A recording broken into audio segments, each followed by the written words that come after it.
Assalamualaikum warahmatullahi wabarakatuh.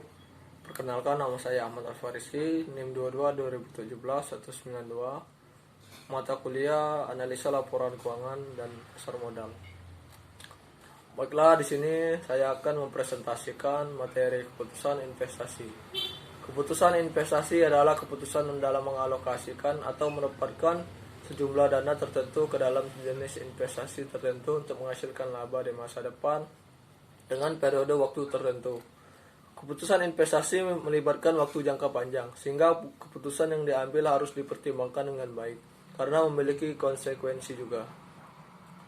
Keputusan investasi terkait dengan jumlah proses pemilihan satu atau lebih investasi alternatif yang dianggap menguntungkan dari sejumlah alternatif investasi yang terdiri dari berbagai perusahaan. Hasil keputusan investasi yang diambil oleh manajemen perusahaan akan muncul di neraca, yaitu bentuk aktiva lancar dan aktiva tetap.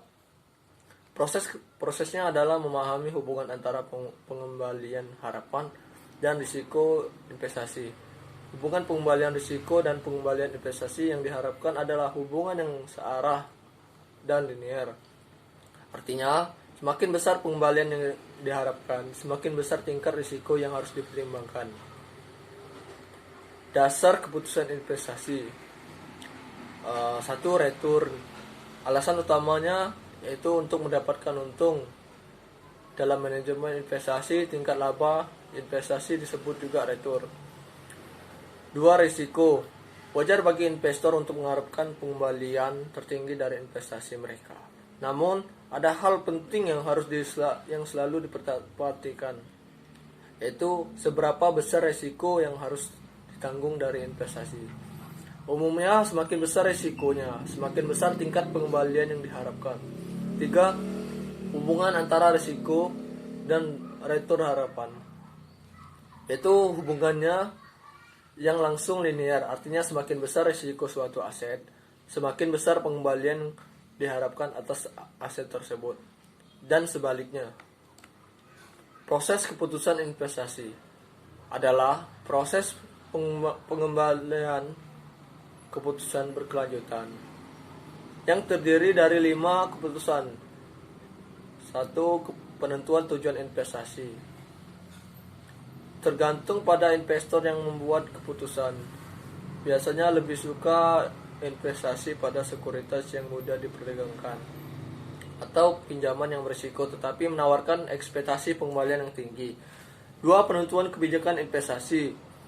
Tahap ini dimulai dengan penentuan keputusan alokasi aset yang menyangkut distribusi dana yang diadakan di berbagai kelas aset yang tersedia, yaitu saham, obligasi, sekuritas asing. 3. Pemilihan strategi portofolio, yaitu ada 2 strategi portofolio yang dapat dipilih.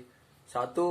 Strategi portofolio aktif dan strategi portofolio pasif.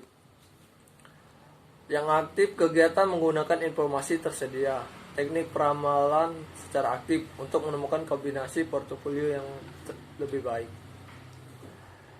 Strategi portofolio pasif meliputi kegiatan informasi tentang portofolio yang sejalan dengan kinerja indeks pasar. 4. Pemilihan aset. Tahap selanjutnya kepemilikan aset yang akan dimasukkan dalam portofolio. Tahapan ini membutuhkan evaluasi setiap keamanan yang ingin Anda sertakan dalam portofolio. Tujuannya untuk menemukan kombinasi portofolio yang efisien, yaitu portofolio yang menawarkan pengembalian yang diharapkan tertinggi dengan tingkat risiko tertentu, atau sebaliknya menawarkan pengembalian yang diharapkan tertentu dengan tingkat risiko terendah. 5. Pengukuran dan evaluasi kinerja portofolio. Jika tahapan ini hasilnya tidak baik, maka proses keputusan investasi harus dimulai lagi dari tahap pertama dan seterusnya hingga keputusan investasi yang paling optimal tercapai. Pengukuran keputusan investasi. 1. Proksi berdasarkan harga. Menyatakan bahwa prospek pertumbuhan perusahaan sebagian besar dinyatakan dalam harga pasar. 2. proksi berdasarkan investasi, mengungkapkan bahwa aktivitas investasi besar secara positif terkait dengan nilai set peluang investasi suatu perusahaan.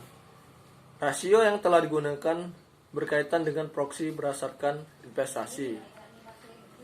Proksi 3. Proksi berdasarkan varian. Proksi ini mengungkapkan bahwa opsi akan lebih bernilai jika menggunakan variabilitas ukuran untuk memperkirakan ukuran opsi yang tumbuh. 4. Proksi gabungan dari proksi individual. Proksi yang dikombinasikan dengan set peluang investasi dilakukan dalam upaya untuk mengurangi kesalahan pengukuran yang ada pada proksi individual, sehingga mereka akan menghasilkan pengukuran yang lebih baik untuk set peluang investasi.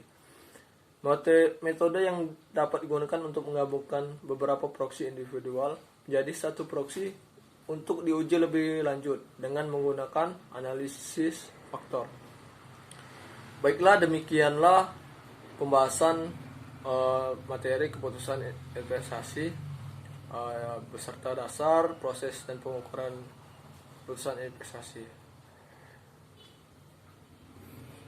Bila ada salah kata, mohon maaf. Kepada Allah mohon ampun. Saya akhiri. Assalamualaikum warahmatullahi wabarakatuh.